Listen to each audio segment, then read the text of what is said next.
Welcome everybody to our call this week. I wanted to do something this week that I felt was kind of foundational. And I talk about some of these things from time to time, but what I decided to do is take these 5 kind of core beliefs, what I'll call our author or my author manifesto. And these are at least the ones that I could kind of think of, my 5 core beliefs about being an author, writing your book in this day and age so that it will be successful. All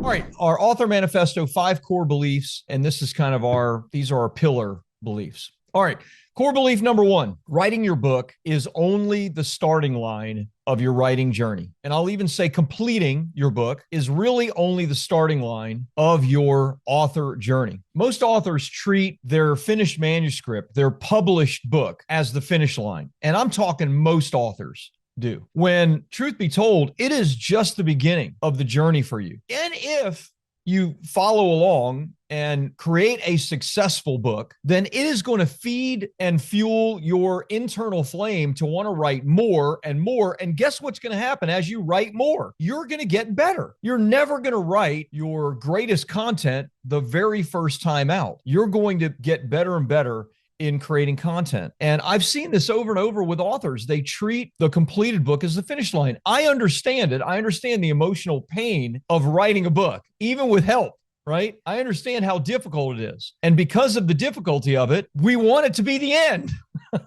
But it's not the end. It is just the beginning. Even a great book, let's say that you wrote a great book. Even a great book does not sell itself. It requires strategy and an engine, a marketing and sales engine to move it. Yes, Amazon is a part of that sales engine, but there's a lot more strategy that goes into it that we talk about on an ongoing basis. A few years ago, a client came to us, Ted Coleman, who is an agile consultant, and he had written a book. Fortunately, he wrote a book to a narrow niche because he wanted to use this book to kind of plant his flag in the ground of how he believed manufacturing firms, yes, very specific, how he believed manufacturing firms could become more profitable, more successful, manufacture a better product, faster, cheaper, etc., using his brand of agile consulting. So he wrote this book, really narrow space, really small universe, and published the book, and it was total cricket.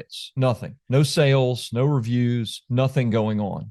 Now, for a lot of authors, for a lot of people, it would end right there in disappointment. And all you have to do to prove my statement correct is type in any genre, type in any content into Amazon, and then just go look at the books. Just scroll down and look at the number of reviews on the average book. It's like a graveyard. It's people who wrote something, they poured their heart into it, they poured their soul into it, they clicked publish, and then it didn't explode, and so they moved on to something else. What a mistake. And prove it to yourself by simply going to Amazon and checking, and you will see the vast majority of authors, it is a graveyard for them. Well, Ted didn't want that to happen, and he had made some crucial mistakes. Obviously, just pushing publish and crossing your figures is no strategy. So he came to us and he said, okay, I've seen the stuff that you do. Why don't we go through? We have 5 kind of core pillars of publishing. I'll talk about that in a second in one of our other core beliefs. Let's do that. Let's relaunch the book. And can you make it successful? And I said, absolutely, we can. I know we can help you to build some momentum with your book. So we took him through the process, helped him with his content, helped him with his search engine optimization, helped him with reviews, did a full launch on the book. Within the first couple of weeks, the book went to number 1. Over a period of about 7 months, it remained at number 1, or at least in the top 5 during those first 7 months because of the momentum that it had built up. Now, he was doing some other things to market it as well. It led to multiple opportunities for him. He got a client that paid him $80,000 that found him because of the book. And I talk about this story more specifically in other places, so I'm not giving you the details. And he wrote me this beautiful long testimonial on Facebook, which is somewhere on our Facebook page. And it ended up being about $250,000 in revenue to his company just from the launch of the book. And even because of the successful launch of the book, his book was found by a traditional publisher, and a traditional publisher wrote him close to a six-figure check, not quite six figures, but high five-figure check for him to write book number 2. All of that because he didn't give up, because when he published it and it didn't go well, he looked for other avenues for his book to be successful. Writing the book is the starting line. It's the beginning. It's the ante. Right? I'm not a big gambler, maybe on golf when I play, right? I'll bet a few bucks with my friends just for fun. But my understanding is when you sit down in Las Vegas at a poker table, you've got to ante up just to get in the game. Well, that's what writing your book is. It's your ante. You're just getting in the game. Now you've got to play the game. Now you've got to work the game. So what are our belief statements around this? Well, number one, 95% of authors are going to stop at the manuscript. So don't be them.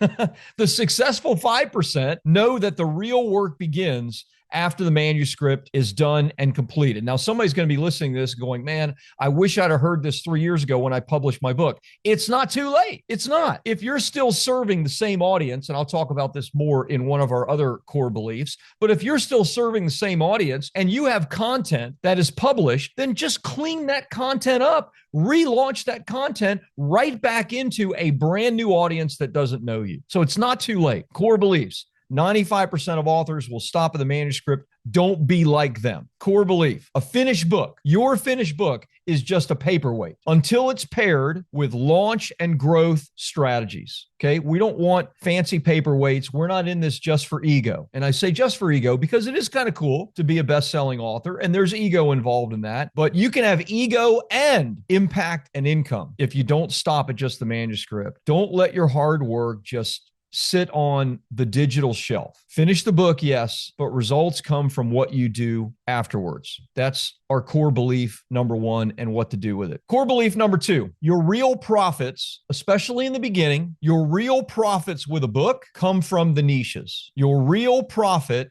lives in the niche, not in the broad categories. Trying to appeal to everybody with your ideas is the fastest way to appeal to nobody. And that's a fundamental marketing principle, which is true in marketing, but it's true with your book. Owning a narrow, specific category. That's how you can dominate your genre and attract really high value clients. So what does that mean? Well, I'm asked this a lot. We do these hot seats, and I started doing these. I've done a couple now. And this is a question that has come up in each one of those. And it comes up a lot to me. It's something like, hey, Rob, I have all these book ideas. I have all these things that I can write about. I was in Los Angeles last week for a conference, and I met the founder of Comic-Con. I did a workshop and a breakout session on marketing your message on this very topic, marketing your book. And he came up to me right afterwards and he said, hey, I wrote a really big check to a company that will go unnamed,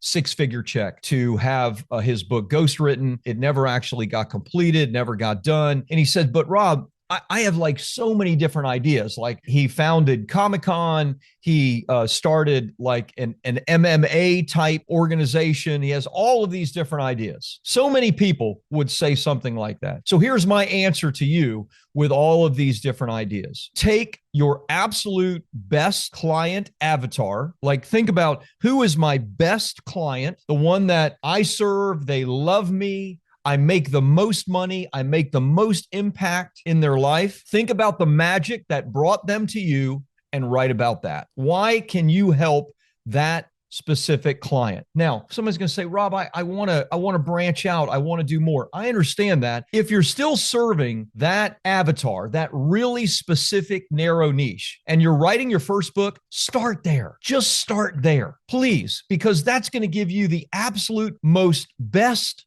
Is that even English? Most best opportunity to make money with your book. It's going to give you the best shot at it. And if you make money with your book, you're going to get excited. If you start serving people and you're making an impact in people's lives, you're going to get excited, and you're going to then have an opportunity to do what? Broaden out. You can then branch out. Nothing wrong with that. But don't start there. Start as narrow as possible. Financial advisors will come to me and Rob, I want to write about my success principles. Okay. How much are you paid on a monthly basis to teach your success principles in your financial marketing company or your financial services company? Nothing. Zero. No one came to you for your success principles. They came to you for your magic, whatever your magic is regarding your financial advice. We did a book a couple years ago. A client came to us, Colin Plume of Noble Gold, and he has a very large precious metals company. And he believed really strongly that silver was like going to blow up. This is 2 years ago. And so he wrote a book called Silver is the New Oil. And we helped him with that book. We published it. We launched it. The book was massively successful. By the way, what a amazing call, right? Because silver, what did it do? Like 6x or something in the last year? Of course, it dropped back down, but it's still like 4x higher than it was even just 6 months ago. So silver's quadrupled over that period of time. Guess what? He marked himself and his company as the absolute experts in the precious metals space. He made the call, gutsy call, narrow.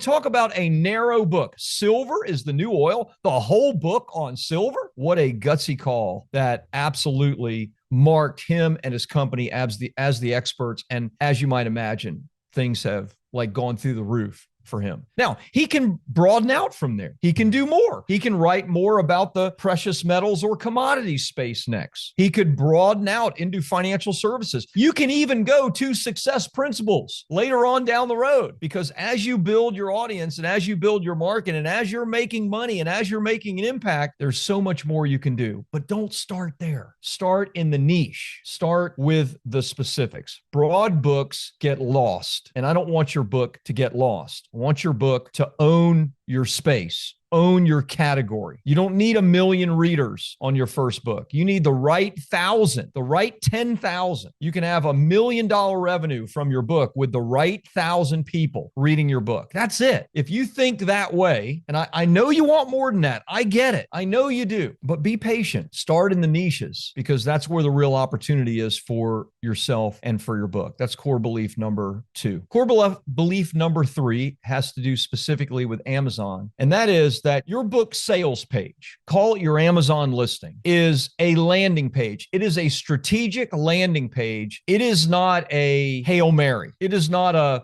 cross my fingers and hope somebody buys my book. Okay. When you go to buy supplements online, if you ever do that, or anything online, let me tell you something. When you go to the page to buy that thing online, you are going to something that is absolutely every color, every place the button is, every testimonial on that page has been tested and split tested to ensure the highest percentage of people will buy that supplement or will buy that product. Do you know that? Whatever the product is, that page online has been tested and split tested and narrowed in to get the absolute most positive response from the highest number of people. And with Amazon, we just throw our book up there and cross our fingers and hope it goes well. You're competing against 17 million other books. Most authors ignore, what I would call the foundational 5. Your cover, so important. Your title, massively important along with your cover. Having a search engine optimized description and keywords, having Amazon A+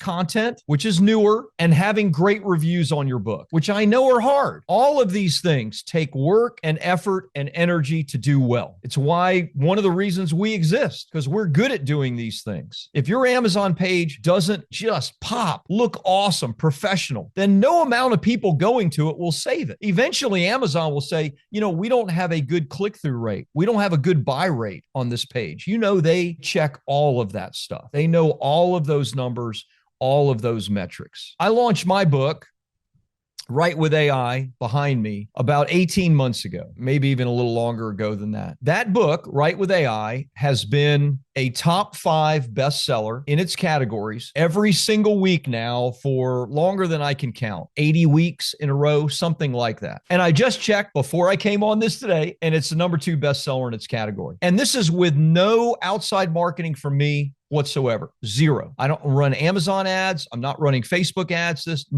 Zero. So somebody's going to hear us go, well, Rob, that's a great category, right? Writing with AI, that's a killer category you have there. So of course you're going to get away. Well, let me tell you, there are hundreds and hundreds and hundreds of books on writing with AI. Hundreds. In fact, there are dozens with the exact title, Write with AI, as my book. Why does my book continue to be in the top 5 bestsellers every single week? Well, because I've checked off all of the boxes that are necessary. Yes, it's a wave, and I'm riding the wave 100%. I get that, which is cool to do. But all those other people that are trying to ride the wave that actually have their book titled the exact same title as my book, they aren't experiencing any success with theirs. Why? Because they didn't build the foundation properly in the beginning. And they threw it up there hoping that the wave, the number of visitors, the number of people interested would actually help them to overcome any deficiencies in their publishing. It doesn't work that way. You need to correct the deficiencies in your publishing. You need to have a rock solid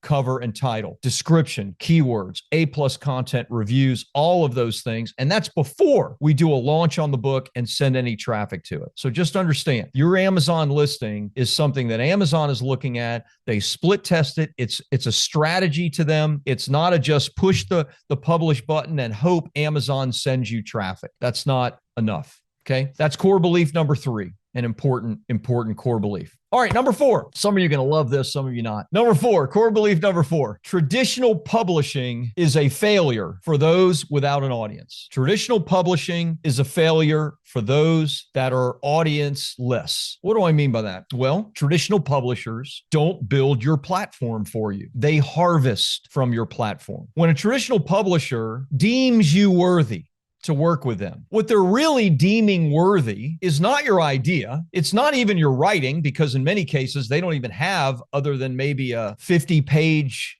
proposal. What they're deeming worthy is that you have an audience that they can sell their book to, that they're ensured you will sell your book to. If you don't have that audience, then you're wasting your time trying to get a traditional publishing deal. Now, here's the cool thing. Since Amazon, and I'm talking 20 years now at this point, 15 years at least, many successful authors that already have a built-in platform have moved away from traditional publishers. Big ones that you know. Seth Godin. You know who Seth Godin is. Author of a dozen national, international bestsellers, millions of copies sold, author of Purple Cow. He moved away from traditional publishers almost 15 years ago. Why? Because he knew they did nothing for his message. They did nothing to sell more books for him. Tim Ferriss, author of The 4-Hour Workweek, most of us know who he is, moved away from traditional publishing the same way. Why? Because these guys have an audience already. Stop waiting for traditional publishers to pick you.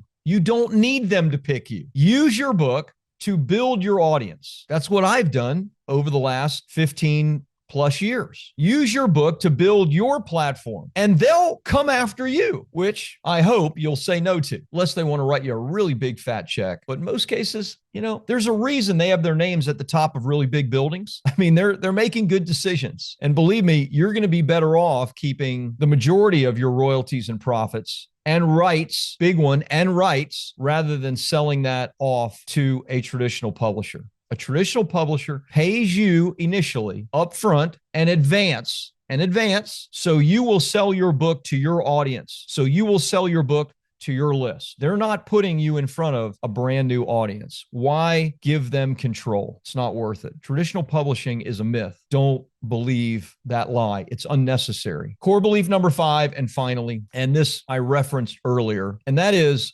every book deserves a second chance. Every book deserves a second chance. A failed launch or publishing unsuccessfully, or you've heard me say the things that I've said today, and you're like, oh crap, doggone it, I wish I'd have known this. It's okay. You can still do something about it. It's not a death sentence. You can relaunch your book. You can fix the mistakes. You can put a new coat of paint on it. If you serve the same audience today that you did when you wrote your book, then why wouldn't you correct whatever is wrong with it and relaunch your book? I don't talk about this very much. Maybe I should, but I don't think it's that necessary. But I think it is a good example for this. But my book, Publish, Promote, Profit, which hit the Wall Street Journal, USA Today bestseller list and has sold 75 to 100,000 copies. That book actually hit the Wall Street Journal list 1 year after I originally published it. 1 year. How did that happen? I relaunched it. I mean, it did really well in the beginning, but it didn't hit any of the big lists. I think it was the #1 business book on Amazon at the time, but I wanted to hit some big lists. I wanted like a big splash. I wanted Wall Street Journal. I wanted USA Today. I wanted those things. I wanted top 5 Barnes & Noble, which it did. And so I relaunched it 1 full year after I originally published it. And guess what? I hit all those things. I had sold, I don't know, maybe 10 to 15,000 copies through my own funnel at that time, because I was using, like I do today, I have my book funnel. And I also sell on Amazon and Barnes & Noble and everywhere else. And that's what I recommend most people, maybe not everybody, but most people. And so I had a list of, I don't know,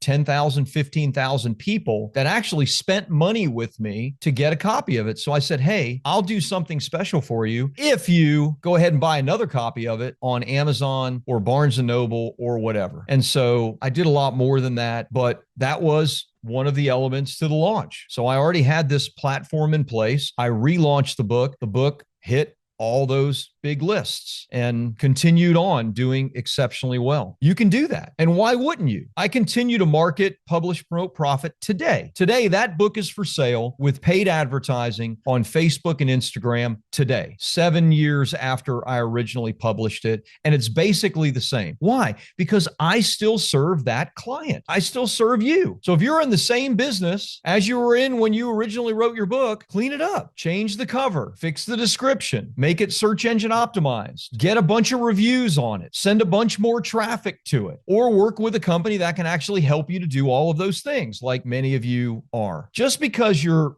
book didn't sell initially doesn't mean it's bad. Maybe it is, and you need to have it looked at, but it doesn't mean that it is. It just might mean that you didn't do what you needed to do to give it an opportunity to sell, to get it in front of the right audience, and it's invisible. And now what we have to do is we have to make it visible. Every book deserves a second chance. So what are the 5? I'll give them to you again. 5 core beliefs. Writing your book is only the starting line. Remember that, really important. Number 2, your real impact and income lives in the niches, not the broad. I don't mind you going broad. Do it later. Do it with book 3, book 4, book 5. Number 3, your Amazon page, your Amazon listing is strategic. It's a landing page. It is not a push the button and hope Amazon solves all my problems. Doesn't work that way. Number 4, traditional publishing, unnecessary for you. It's a myth. People without audiences are crossing their fingers, hoping that a traditional publisher is going to solve all their problems. They never will. It'll be a waste of time for you. The most successful authors, even today in nonfiction, move away from traditional to self-publishing because they have the thing that traditional publishers don't have, and that's an audience. You don't need them. Number 5, and lastly, every book deserves a second chance. Let's make sure that we give your book the second chance that it deserves. And by the way, if your book is 85% good, meaning that maybe in 5 years since you originally published your book, some things have changed. Great. Then write a second edition. You don't have to change the entire book. Add a new chapter. Make some adjustments to it. It can be a second edition book on Amazon with the changes that you've created. Now you'll have 2 books up there that are competing.